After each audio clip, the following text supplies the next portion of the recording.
Hello guys, मेरा नाम है जतिन अग्रवाल। आप जुड़ चुके हैं the bull of the last week channel के साथ और एक और स्टॉक एनालिसिस वीडियो में आप लोगों का बहुत बहुत स्वागत है। थैंक यू सो मच आप लोगों ने रूट मोबाइल को और पॉलीमेडिक्योर को इतना प्यार दिया। I think Route Mobile has cross 5000 views. तो अगर अब तक आपने रूट मोबाइल का स्टॉक एनालिसिस नहीं देखा है तो मैं उसको ऊपर लिंक कर देता हूं, आप उसको जरूर देखिए।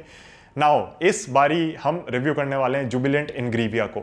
आप लोगों ने कंपनी का नाम जरूर सुना है। इनफैक्ट जुबिलेंट लाइफ साइंसेस को दो में डिवाइड किया, उसके बिजनेसेस को दो में डिवाइड किया गया। एक फार्मास्यूटिकल का बिजनेस किया गया और एक लाइफ साइंसेस का। अगर आपको लाइफ साइंसेस नहीं समझ आता क्या है तो बेसिकली केमिकल्स का बिजनेस है इसके अंदर। सिंपल टर्म्स से हम मान के चलो केमिकल की कंपनी हो गई है ये, और उसको हम एनालाइज करने वाले हैं। इनफैक्ट हम इस चैनल के ऊपर कई सारी और भी केमिकल कंपनीज को पहले एनालाइज कर चुके हैं, चाहे वो रोजारी बायोटेक हो गई, न्यूजेन केमिकल्स हो गई, मे भी एक दो हमने और करी हो, मुझे जो एकदम बैक ऑफ द माइंड याद नहीं आ रही। फ्यूचर में फिलिप्स कार्बन ब्लैक आने वाली है, it's also chemical company, basic chemical carbon black बनाती है। तो इस बारी हम जुबिलेंट इनग्रीविया के ऊपर बात करेंगे। कंपनी क्योंकि दो में स्प्लिट हुई है तो मैनेजमेंट ने बहुत बढ़िया प्रेजेंटेशन अपलोड कर रखी हैं। उस प्रेजेंटेशन के थ्रू ही मैं आपको ये बिजनेस समझाने वाला हूं पूरा।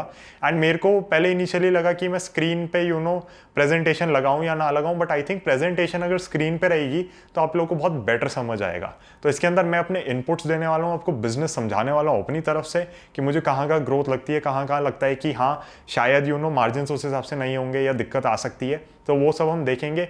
प्रेजेंटेशन को गो थ्रू करने वाले हैं तो स्क्रीन पे ही चलेंगे। अल्टीमेटली इसके अंदर ऑब्वियसली हम स्क्रीन पे नहीं जाने वाले क्योंकि अभी अभी बिजनेस डीमर्ज हुआ है तो ऐसा कुछ हमें डेटा नहीं मिलेगा। एंड में हम जरूर लेकिन ट्रेडिंग व्यू पे चल के एक बार चार्ट को देखेंगे, अगर हमें कुछ दिखता है तो।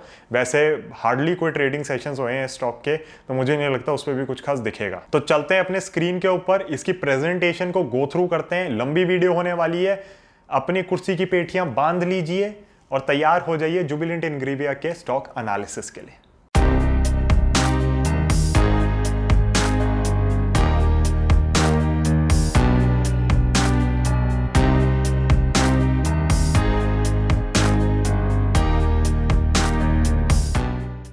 तो गाइज हम आ चुके हैं अपनी एनालिस्ट डे प्रेजेंटेशन के ऊपर जो कंपनी ने अपलोड करी थी, और इसी को हम डिटेल में समझने वाले हैं। सबसे पहले हम थोड़ा जुबिलेंट भारतीय ग्रुप की बात कर लेते हैं। तो कई सारी कंपनीज है जिनका नाम आपने सुना होगा। जुबिलेंट लाइफ साइंसेज का डिवीजन हुआ है डेफिनेटली जुबिलेंट इनग्रीविया और फार्मोवा के बीच में। जुबिलेंट फूड वर्क्स हमें पता है, जुबिलेंट इंडस्ट्रीज़ पता है, कंज्यूमर आप देख सकते हैं कि इनकी खुद की CSR ऑर्गेनाइजेशन भी है। ऑटो पार्ट्स के लिए भी इनके पास एक कंपनी है, सर्विसेज के अंदर भी है। एंड डेफिनेटली कहीं ना कहीं मैं कहूँगा कि जो इन कंपनीज़ का बिजनेस है, जो जुबिलेंट लाइफ साइंसेज डिवीजन का बिजनेस है, वो काफ़ी ज़्यादा है, followed by the QSR brand. Jubilant food work मुझे बहुत पसंद है शेयर। इनफैक्ट डोमिनोज हो गया, उसके अंदर डंकिन डोनट्स हो गया, इनका खुद का एक बिरयानी का ब्रांड है, होंग्स किचन है जो कि चाइनीज़ फूड है, और अब पॉपॉयज़ भी आ रहा है साथ में। तो वेरी वेरी पॉजिटिव, कोई मेरे को दिक्कत नहीं लगती है। एंड ग्रुप बहुत अच्छा है, बहुत वाइड स्प्रेड ग्रुप है, तो ये सब हमें पता ही है। जुबिलेंट लाइफ साइंसेस का बिजनेस दो में डिवाइड हुआ है, ये सब हम बात कर चुके हैं। इन्होंने बताया भी है कि क्यों इन्होंने नाम इनग्रीविया रखा है। तो इंग्रेडिएंट्स प्लस वी मतलब होता है लाइफ फ्रेंच में, एंड इन्होंने इनको कंबाइन किया है एंड इसीलिए इन्होंने इनग्रीविया नाम रखा है। तो काफ़ी थॉटफुल लगा, जैसा मैंने हैप्पीएस्ट माइंड्स के आपको लोगों में बताया था ना, कुछ हमने अलग बात करी थी उसमें, तो ऐसा यहाँ पे भी कुछ थॉटफुल सी चीज़ है। समझने की ज़्यादा ज़रूरत है अब इस डिवीज़न को कि किस तरीके से बिजनेस बटा हुआ है। स्पेशलिटी केमिकल्स है, न्यूट्रिशन एंड हेल्थ सॉल्यूशंस है, और लाइफ साइंस केमिकल्स हैं। तो हम देख सकते हैं कि केमिकल इंडस्ट्री के अंदर है कंपनी। तो होता क्या है कि लाइफ साइंस का बिजनेस है, लाइफ साइंस का बिजनेस है, एकदम से नहीं समझ आता कि एग्जैक्टली बिजनेस करता क्या है। जब हम लेकिन देखते हैं कि speciality ingredients, fine chemicals, crop protection chemicals, CDMO, इस सब के अंदर बिजनेस है, तो हमें समझ आने लगता है एथेनॉल बना रहा है। लाइफ साइंस के इंग्रेडिएंट्स होंगे अब अलग अलग, वो कई सारे प्रोडक्ट्स हो जाते हैं सब बिजनेसेस के, तो वो क्लब करने लगते हैं उन्हें। न्यूट्रिशन एंड हेल्थ इंग्रेडिएंट्स हो गए, animal health and nutrition solutions वगैरह हो गए उनके। तो कहीं ना कहीं ये जब चीज़ें आपको पता चलती हैं सारी, तो आपको समझ आता है एक प्रॉपर केमिकल कंपनी है। और अगर आप फार्मा डिवीजन में इन्वेस्ट नहीं करना चाहते, केमिकल में करना चाहते हैं, तो इन्होंने अब सेग्रीगेट कर दिया उस बिज़नेस को। हम एक बार देख लेते हैं कि 9 मंथ्स FY21 की जो सेल्स थी वो किस हिसाब से बढ़ी हैं। तो सेल्स भी बढ़ी हैं, EBITDA बहुत अच्छा बढ़ा है, मार्जिन एक्सपैंड हुआ है। तो ये सारी ही केमिकल कंपनीज के साथ हुआ है, खाली जुबिलेंट इनग्रीविया के साथ नहीं हुआ। ये चीज़ आपको समझनी बहुत ज़्यादा ज़रूरी है, क्योंकि चाइना +1 पॉलिसी हो गई या ब्लू स्काई पॉलिसी हो गई चाइना की। उसके बाद हमने देखा कि केमिकल कंपनीज के अंदर एक अलग ही तेज़ी बनती हुई दिखी है, एंड इसी रीज़न से इन्होंने भी इस कंपनी को अलग किया है। Yes, they want a focused organisation, but value unlocking भी ऐसे ही होती है। जब मार्केट वैल्यू दे रहा है केमिकल बिजनेसेस को, हम रिलायंस तक का देख रहे हैं कि जो ऑयल टू केमिकल डिवीजन है, O2C जिसको हम कहते हैं, उसको वो सेपरेट करना चाह रहे हैं। येस, सऊदी की इन्वेस्टमेंट आनी है उसके अंदर, आई अंडरस्टैंड दैट, बट फिर भी Reliance industries is one of the biggest, I think it is the biggest chemical producer in the country.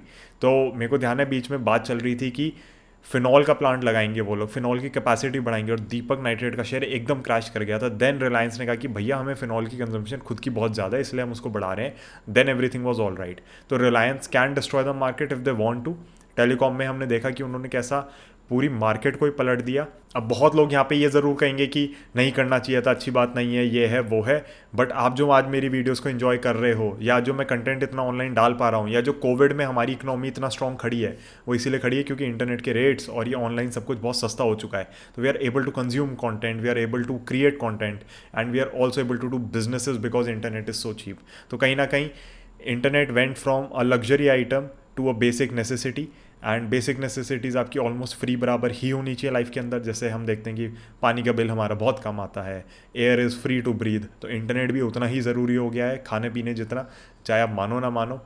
And internet की वजह से yes we have seen how Jio revolutionised the whole industry.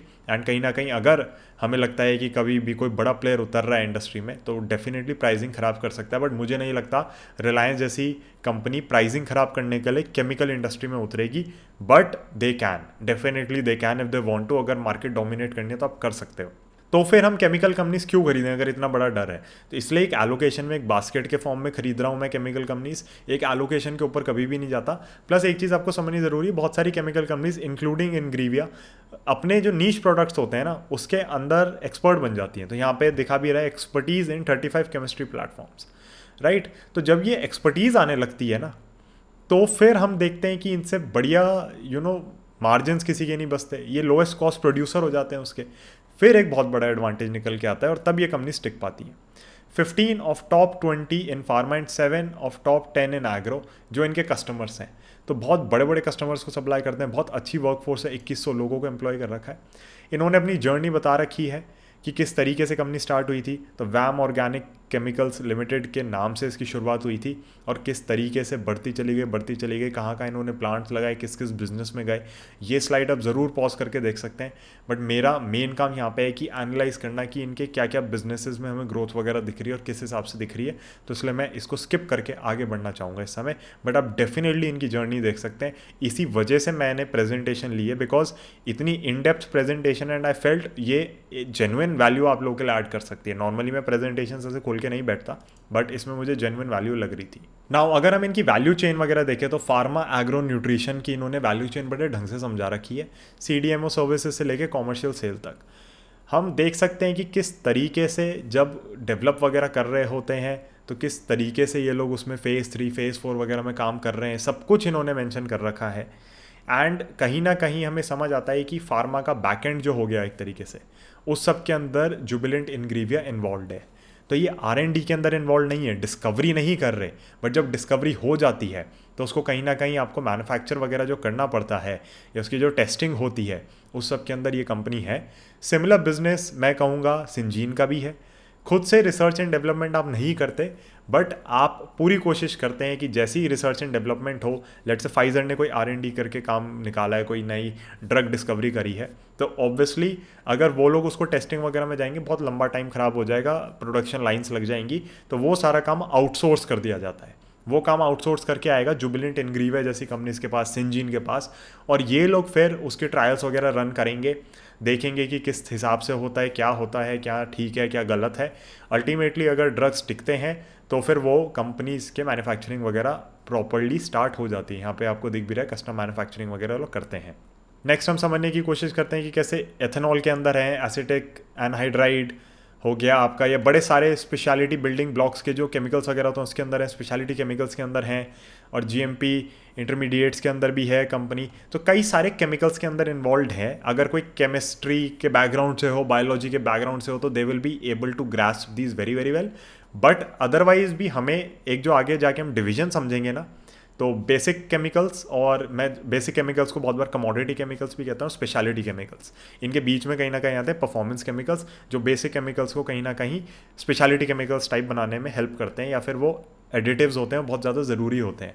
तो ये 3 में divided होती है आपकी पूरी इंडस्ट्री। जिस भी कंपनी का ज़्यादा फोकस होगा स्पेशलिटी केमिकल्स के ऊपर, उसके मार्जिन देखोगे आप ज़्यादा होते हैं, उसके स्टॉक में वॉलीटिलिटी कम होती है। तो ये सारी चीज़ें बहुत बड़ा एक एडवांटेज प्ले करती हैं। हम फिलिप्स कार्बन ब्लैक को भी डिस्कस करने वाले हैं बहुत जल्दी, and it's a commodity chemical company. तो उसमें आप देखते हैं कि प्राइस बहुत तेज़ी से ऊपर चला जाता है, फिर भैया घूम के भी वापस उस दिन ही तेज़ी से आ जाता है। तो अगर हम इन्वेस्टर हैं तो हमें अवॉइड करनी है वैसी कंपनीज लॉन्गर टर्म के लिए, because they won't create a lot of wealth.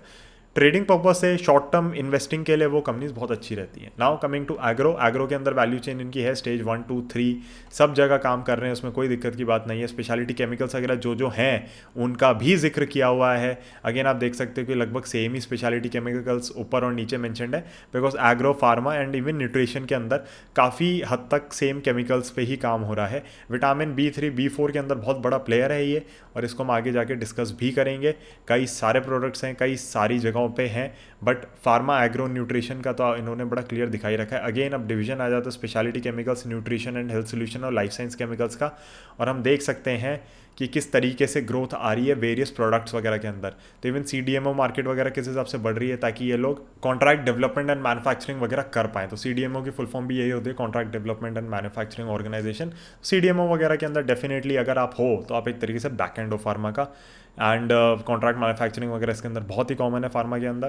तो जब भी आप इंडस्ट्री स्टडी करना चाहते हो तो मेरी सजेशन ये है कि आप मल्टीपल कंपनीज को गो थ्रू करो और तब जाके इंडस्ट्री समझो। But yes, this company is your back end to pharma as well, जो कि हम देखते आ रहे हैं एक थीम प्ले हुआ है एमाइंस कंपनीज के अंदर भी बहुत ज़्यादा, कि बालाजी एमाइंस हो गया और एल्काइल एमाइंस हो गया, भैया फार्मा का बैक एंड है, फार्मा का बैक एंड है। तो API नहीं करते, बट वो केमिकल्स कहीं ना कहीं यूज़ हो रहे हैं। ये तो सीधा CDMO के अंदर है, जिस तरीके से मैं कहूँगा नवीन फ्लोरिन है, सिंजीन है, तो ये उस तरीके से है। तो ये तो और भी एडवांस स्टेज में है जब फार्मा की बात आती है। हम समझ लेते हैं वो leading market position across business lines with high barriers to entry. तो हाई बैरियर्स टू एंट्री तो हैं केमिकल्स के अंदर, अनटिल एंड अनलेस बहुत बेसिक केमिकल, कमोडिटी केमिकल है, और उसके अंदर भी मैंने नोटिस किया है कि बहुत बैरियर्स टू एंट्री आ जाते हैं। Diverse and D-risk business model इसलिए क्योंकि बहुत ज़्यादा टॉप कस्टमर्स में इनकी फोकस नहीं है। ऐसा नहीं है कि सिर्फ टॉप 10 कस्टमर्स से ही सारा रेवेन्यू आ रहा है। State of the art R&D and technology का जो है इनका, वो तो समझ आता है। Global competitive edge through integrated operations with best in class manufacturing. Integrated operations हमें बहुत सारी कंपनीज के अंदर देखने को मिल रहे हैं। बैक एंड फ्रंट एंड सब बिल्कुल एक लेके चलते हैं। लीन होती जा रही हैं सारी ऑर्गेनाइजेशंस बहुत ज़्यादा। स्ट्रिक्ट एडियरेंस टू कंप्लायंस, तो कोई दिक्कत नहीं है यहाँ पे। फोकस ऑन डिजिटल ट्रांसफॉर्मेशन सबको करना ही पड़ेगा।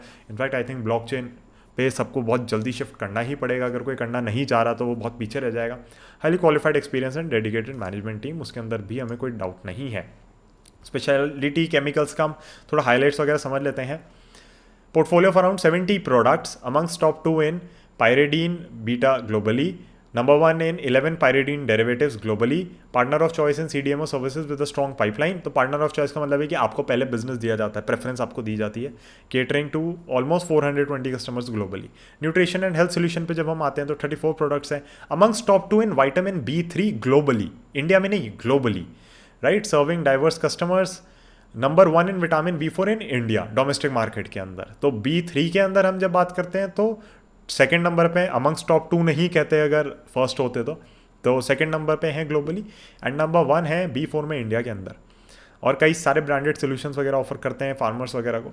लाइफ साइंस केमिकल्स के अंदर अगर हम आ जाएं तो amongst top 2 in acetic anhydride globally, again globally 6 ही प्रोडक्ट्स हैं, बट ये आपको दर्शाता है कहीं ना कहीं कि किस हिसाब से इनका फोकस है। Globally largest manufacturer of bio based acetaldehyde, right, most reliable player of acetyl products from multi plants eight multi locations. तो ये एक हमने थीम और देखा है, ये आपको समझना बहुत ज़्यादा ज़रूरी है। कोई भी कंपनी खाली एक कंपनी के ऊपर डिपेंड होकर नहीं रहना चाहती। तो कई सारी कंपनीज हमने देखी मल्टीपल सप्लायर्स रखती हैं, मल्टीपल लोकेशन से सामान लाती हैं, और कोविड के टाइम पे बहुत ज़्यादा कारगर रहा है, काम आई ये चीज़। तो डेफिनेटली अगर आप अलग अलग जगह पे हो तो आपकी ट्रांसपोर्टेशन कॉस्ट कम होने की वजह से ना प्रोडक्ट सस्ता पड़ जाता है। Catering to almost 600 customers globally, और पोर्टफोलियो देखो सिर्फ 6 प्रोडक्ट्स का है। तो आपको समझ आता है कि कितना डोमिनेंट होगी वो अपने बिजनेस के अंदर। रेवेन्यू का स्प्लिट अगर हम देख लें, फार्मा, न्यूट्रिशन, एग्रो, इंडस्ट्रियल और कंज्यूमर के अंदर अच्छा खासा स्प्लिट है। टॉप 10 कस्टमर सिर्फ 20% कॉन्ट्रीब्यूट कर रहे हैं। समझना क्यों ज़रूरी है, क्योंकि कॉन्सेंट्रेशन रिस्क आ जाता है बहुत ज़्यादा। बहुत बार बिजनेसेस क्या करते हैं कि डाइवर्सिफाई नहीं कर पाते, कुछ ही लोगों के साथ टिक के रह जाते हैं। इनफैक्ट शैली इंजीनियरिंग का जो मैं आप लोगों के लिए स्टॉक एनालिसिस करूंगा, उसके अंदर कहीं ना कहीं एक बार कॉन्सेंट्रेशन रिस्क आया था कस्टमर की वजह से, क्योंकि एक कस्टमर बहुत ज़्यादा उनकी सेल्स ड्राइव कर रहा था एंड उसने जैसे ही हिट लिया, गड़बड़ हुई, तो शैली इंजीनियरिंग के नंबर्स बिगड़ गए थे। नाउ हमें अगर रेवेन्यू स्प्लिट देख लें तो डोमेस्टिक 40% है, डीम्ड एक्सपोर्ट 20% है, Europe 19, north America 5, China 8%, Japan 1% and rest of world से आ रहा है 7%। तो काफ़ी अच्छे से डाइवर्सिफाइड है, उसमें कोई दिक्कत नहीं है। यहाँ पे इन्होंने दिखा रखा है प्रोडक्ट्स कहाँ कहाँ यूज़ हो रहे हैं। यहाँ पे इन्होंने अपनी रिसर्च एंड डेवलपमेंट टेक्नोलॉजी की जो कहाँ कहाँ लोकेशन पे और कितने प्रोडक्ट्स हैं नए नए, वो सब इन्होंने बता रखा है कि किस हिसाब से प्रोडक्ट्स लॉन्च होने वाले। लगभग 60 न्यू प्रोडक्ट्स पाइपलाइन के अंदर है नेक्स्ट 3 से 4 साल के लिए, जो बहुत अच्छी बात है। कंटिन्यूस इनोवेशन, एक्सपेंशन, कंटिन्यूसली नए प्रोडक्ट्स लाना बहुत ज़्यादा ज़रूरी हो जाता है किसी भी कंपनी के लिए, ताकि आप अपनी डोमिनेंस बनाए रखें। तो हमने देखा बाकी कंपनीज के साथ भी, इनफैक्ट दीपक नाइट्रेट हो गई, विनती ऑर्गेनिक्स हो गई, ये लोग हमेशा ही काम करते रहते हैं कि नए डेरिवेटिव्स निकाले जाए अपने प्रोडक्ट्स के, कुछ उसी प्रोडक्ट के अंदर फॉरवर्ड इंटीग्रेशन कर दें, बैकवर्ड इंटीग्रेशन कर दें, कॉस्ट कम हो जाए। तो ये सारी चीज़ें डेफिनेटली बाकी कंपनीज के अंदर भी हमें देखने को मिल रही हैं। सर्टिफिकेशन वगैरह हम देख सकते हैं, इनफैक्ट इस पर और भी कंपनी वर्क कर रही है ताकि और भी ढंग से सर्टिफाइड हो सके। तो ये बहुत ही एक पॉजिटिव सिनेरियो है कंपनी के लिए, इसके अंदर कोई भी दिक्कत नहीं है। और ये हमें दिख ही रहा है, यहाँ पे हम B3 वगैरह की बात कर चुके हैं। अगर आप पॉज करके देखना चाहते हैं, हम देख सकते हैं बेसिकली आपको। लेकिन अब तक ये समझ आ गया कि बिजनेस 3 में डिवाइडेड है, तीनों ही सेक्टर बहुत अच्छे से ग्रोथ वगैरह दिखाते आ रहे हैं, और तीनों ही सेक्टर बेसिक कमोडिटी केमिकल्स के ऊपर डिपेंडेंट नहीं है। तो मैन्युफैक्चरिंग कैपेबिलिटीज़ वगैरह को भी मैं यहाँ पे स्किप कर दूंगा एक बार को, एंड डेफिनेटली कंपनी में कोई दिक्कत नहीं है, ये भी हम एक बार को छोड़ सकते हैं। डिजिटल ट्रांसफॉर्मेशन देखो सभी लोग कर रहे हैं, तो इसमें मैं ऐसा कुछ नहीं कहूँगा कि आपको बहुत ज़्यादा ध्यान देने की ज़रूरत है। अपनी मैनेजमेंट का बता रखा है, तो हम एक बार अगर मैनेजमेंट को गो थ्रू करना चाहें तो डेफिनेटली जो जुबिलेंट भारतीय ग्रुप है, तो मिस्टर श्याम एस भारतीय चेयरमैन है और हरी एस भारतीय को चेयरमैन है उस ग्रुप के। एंड जो राजेश श्रीवास्तव जी हैं वो CEO एंड मैनेजिंग डायरेक्टर हैं। पूरी टीम को आपको कहीं ना कहीं एक पता चल जाता है, और काफ़ी डेडिकेटेड टीम है। काफ़ी लोग हैं जो अलग अलग बिजनेस वर्टिकल्स के लिए हैं, chief scientific officer, speciality chemicals, life science chemicals, health and nutrition. ये मुझे बेस्ट चीज़ लगी कि आपने अपने बिजनेस डिविजन्स के लिए अलग अलग हेड बना रखे हैं जो बेसिकली अपने डिविजन्स को ही संभालने वाले हैं। तो this is a very very positive sign. नीचे इन्होंने मैनेजमेंट और एम्प्लॉयज़ और उन सबका बता रखा है कि केमिकल इंजीनियर्स वगैरह किस हिसाब से हायर कर रखे हैं, विच इज़ अगेन गुड, क्योंकि केमिकल कंपनीज नॉर्मली हमारे यहाँ पे बड़ी छोटी हैं अभी भी, उनमें ग्रोथ के बहुत ज़्यादा चांसेस हैं। बाहर की कंपनीज तो बहुत भयानक बड़ी हैं साइज़ में, एंड यहाँ पे हम देखते हैं कि जब कंपनीज छोटी हैं तो टैलेंट अच्छा हायर करना बहुत ज़्यादा ज़रूरी हो जाता है उनके लिए, अगर वो जाना चाह रही हैं आगे। अगेन ग्लोबल ट्रेंड्स हमें पता ही हैं, हम डिस्कस कर चुके हैं चाइना को। Again next is your R की investment plan in next 3 years and growth drivers. तो यहाँ पे इन्होंने बता रखा है किधर किधर इन्वेस्ट करना चाह रहे हैं, वैल्यू चेन में कैसे कैसे अपने एग्जिस्टिंग प्रोडक्ट्स के अंदर आगे या पीछे इन्वेस्टमेंट करके कॉस्ट इफेक्टिव बनेंगे, नए नए प्रोडक्ट्स लॉन्च करेंगे, एक्सपेंशन किधर करेंगे, किस हिसाब से इनकी स्ट्रैटेजी है। तो यहाँ पे आप 6 पॉइंटर्स देख सकते हैं, और ये कंपनी मुझे नहीं लगता कि कोई दिक्कत में पड़ने वाली है। बहुत ही बढ़िया ग्रुप है और बहुत ही बढ़िया कंपनी है। अब हम आ जाते हैं स्पेशलिटी केमिकल्स के ऊपर। स्पेसिफिकली स्पेशलिटी केमिकल्स के अंदर हम देख सकते हैं कि global market size is growing by a CAGR of 6.4%, but India की ग्रोथ बड़ी शानदार आ रही है 12.5% की। और यही कहीं ना कहीं हमें लगता है कि जो कंपनीज और अच्छी हैं इस इंडस्ट्री के अंदर, इस सेक्टर के अंदर, वो आराम से 20% से ग्रो करने की क्षमता रखती हैं। और कहीं ना कहीं मुझे लग रहा है कि जुबिलेंट इंग्रीविया जैसी कंपनी अच्छे से ग्रो कर रही है, एंड ये 12.5 की जो कैगर है इंडिया की जो स्पेशलिटी केमिकल्स की मार्केट साइज़ है, उससे ज़्यादा इसमें ग्रोथ आनी चाहिए। और इन्होंने global market segment wise demand भी दे रखी है, सब कुछ यहाँ पे बड़ा क्लियर समझा रखा है, आप इसको भी गो थ्रू कर सकते हैं। जुबिलेंट की प्रेजेंस कहाँ कहाँ पे है वो इन्होंने ये ऑरेंज से में मार्क कर रखा है यहाँ पे। तो ये सारी चीज़ें और ये सब हमें समझना बहुत ज़्यादा ज़रूरी है कि कंपनी किधर काम कर रही है, कैसे काम कर रही है। एंड कहीं ना कहीं मुझे लगता है कि कंपनी जो भी काम कर रही है वो बहुत ही पॉजिटिवली आगे बढ़ रही है, और गवर्नमेंट का पुश बहुत ज़्यादा है इस समय। पॉलीमेडिक्योर का स्टॉक एनालिसिस अगर आपको ध्यान हो, गवर्नमेंट की पुश की मैंने बहुत बात करी थी, और वो जो गवर्नमेंट का पुश है उसकी वजह से कहीं ना कहीं मुझे लगता है कि डेफिनेटली इसके अंदर एक ग्रोथ अच्छी आती रहेगी। अभी जो चल रही है वो आगे भी चलती रहेगी। एप्लीकेशन वाइज अगर हम देखना चाहें सेल्स ब्रेकअप का, तो फार्मास्यूटिकल के अंदर ही मेन कंजम्पशन है इनके स्पेशलिटी केमिकल्स का। ग्लोबल मार्केट शेयर भी बता रखा है इन्होंने केमिकल्स का, जहाँ पे जुबिलेंट प्रेजेंट है। एंड न्यूट्रिशन वगैरह हम अगर यहाँ पे देखें तो बहुत ढंग से इन्होंने बता रखा है। तो मेनली जो भी हमें थीम प्ले आउट होता दिखा है ना एमाइंस की कंपनीज़ में, कि आपकी फार्म और एग्रोकेमिकल कंपनीज़ के अंदर जाता है ज़्यादा से ज़्यादा उनका जो इथाइल एमाइंस मिथाइल एमाइंस वो जो बनाते हैं, सेम इसके अंदर भी है कि फार्म और एग्रो के अंदर ही प्रोडक्ट्स जा रहे हैं। और ये भी हमें समझ आ रहा है कि कई सारे प्रोडक्ट्स में ग्लोबल लीडर या इंडिया में लीडर या बहुत बड़ा प्लेयर है, which adds to the company's quality, to the company's value. हम चलते हैं CDMO को थोड़ा समझते हैं। तो CDMO के अंदर ही काम सारा ही करते हैं, उसमें कोई दिक्कत की बात नहीं है। एंड डेफिनेटली जो कंपनी को कॉन्ट्रैक्ट मैन्युफैक्चरिंग वगैरह करनी होती है ताकि टेस्टिंग हो सके उसकी कि उन्हें ड्रग सक्सेसफुल होगा या नहीं होगा, तो उन सब की जो सप्लाई चेन वैल्यू चेन होती है, उन सब के लिए जो एक प्रोडक्शन लाइन आपको बनानी पड़ती है, वो काम डेफिनेटली जुबिलेंट देखती है।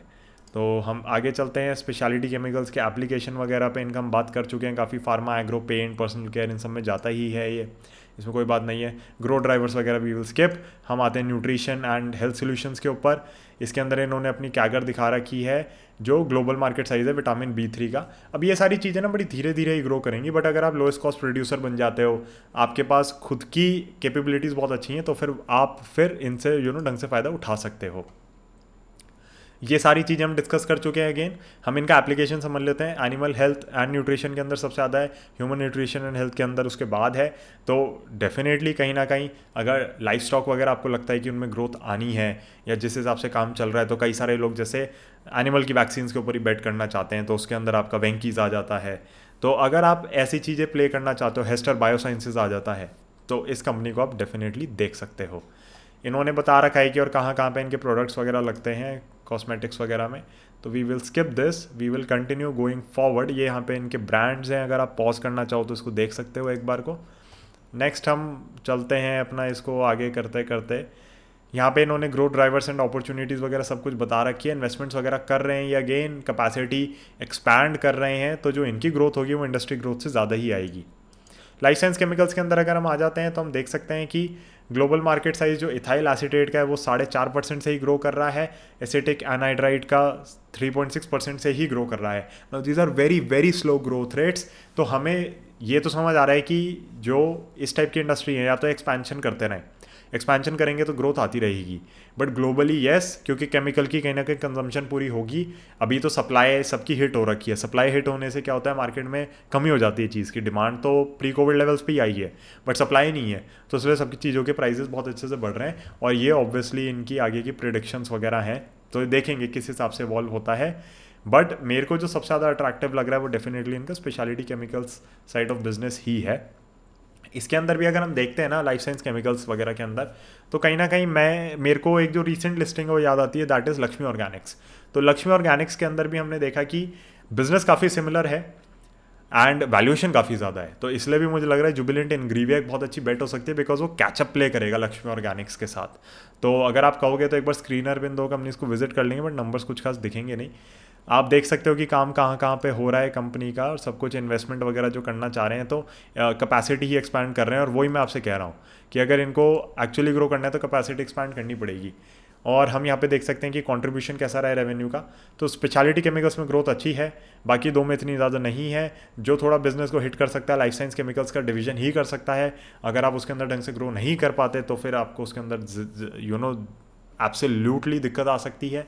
ईबिटा मार्जिन्स वगैरह अच्छे हैं, इसमें कोई दिक्कत की बात नहीं। इनफैक्ट सारी केमिकल कंपनीज के मार्जिन्स अच्छे हैं। फाइनेंशियल परफॉर्मेंस और अगर हम देखें, मैंने जो ऊपर से भी पढ़ा है, क्योंकि डेफिनेटली कंपनी रिसेंटली डीमर्ज हुई है। पहले जुबिलेंट लाइफ साइंसेज को गो थ्रू किया था, तब कोई दिक्कत नहीं लगी थी, बट अब क्योंकि बिजनेस अलग हुआ है तो इसको आराम से समझेंगे जब इसकी एनुअल रिपोर्ट्स वगैरह आनी शुरू होंगी, जो कि मेरे ख्याल से इस बार ये देंगे एनुअल रिपोर्ट, तो उसके अंदर हम ढंग से देख लेंगे। तो this was the investor presentation that they had uploaded. मेरे को काफ़ी अच्छी लगी, मैंने कहा इसी से बिजनेस समझाना बेस्ट रहेगा। एक बार अब हम चलते हैं स्क्रीनर पे, लक्ष्मी ऑर्गेनिक्स को जुबिलेंट इनग्रीविया को कंपेयर कर लेते हैं, और उसके बाद चलते हैं ट्रेडिंग व्यू के ऊपर, इसका चार्ट देख लेते हैं। तो ये एक पूरा स्टॉक एनालिसिस आपका कॉम्प्रीहेंसिव खत्म हो जाएगा इसमें। तो गाइज हम स्क्रीनर पे आ गए हैं। Screener is my preferred choice of the software that I use. तो मेरा सारा ही रिसर्च स्क्रीनर के बेसिस पे होता है। स्क्रीनर का लिंक भी मैं डिस्क्रिप्शन में डाल देता हूँ, अगर अब तक आपने यूज़ नहीं किया screener.in, बहुत ही शानदार प्लेटफॉर्म है। लिटरली आप अपनी क्वेरीज वगैरह रन कर सकते हो, सब कुछ कर सकते हो। तो लक्ष्मी ऑर्गेनिक्स अभी रिसेंटली लिस्ट हुई थी, तो इसलिए अगेन इसका डेटा ऐसा नहीं है कुछ खास हमारे पास। स्टॉक का पी आप देख सकते हो 103 का चल रहा है, बट पी रेशियो से आप एग्जैक्टली इसको जज नहीं कर सकते।